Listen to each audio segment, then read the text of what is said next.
اور ہم نے فرعون کو اپنی سب نشانیاں دکھائیں مگر وہ تکذیب اور انکار ہی کرتا رہا۔ کہنے لگا کہ موسیٰ، کیا تم ہمارے پاس اس لیے آئے ہو کہ اپنے جادو کے زور سے ہمیں ہمارے ملک سے نکال دو؟ تو ہم بھی تمہارے مقابل ایسا ہی جادو لائیں گے، تو ہمارے اور اپنے درمیان ایک وقت مقرر کر لو کہ نہ تو ہم اس کے خلاف کریں اور نہ تم، اور یہ مقابلہ ایک ہموار میدان میں ہوگا۔ موسیٰ نے کہا کہ آپ کے لیے یوم زینت کا وعدہ ہے، اور یہ کہ لوگ اس روز دن چڑھے اکٹھے ہو جائیں۔ تو فرعون لوٹ گیا اور اپنے سامان جمع کر کے پھر آیا۔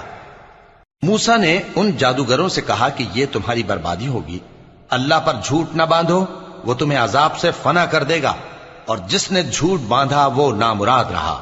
تو وہ باہم اپنے معاملے میں جھگڑنے اور چپکے سرگوشی کرنے لگے۔ کہنے لگے یہ دونوں جادوگر ہیں، چاہتے ہیں کہ اپنے جادو کے زور سے تم کو تمہارے ملک سے نکال دیں اور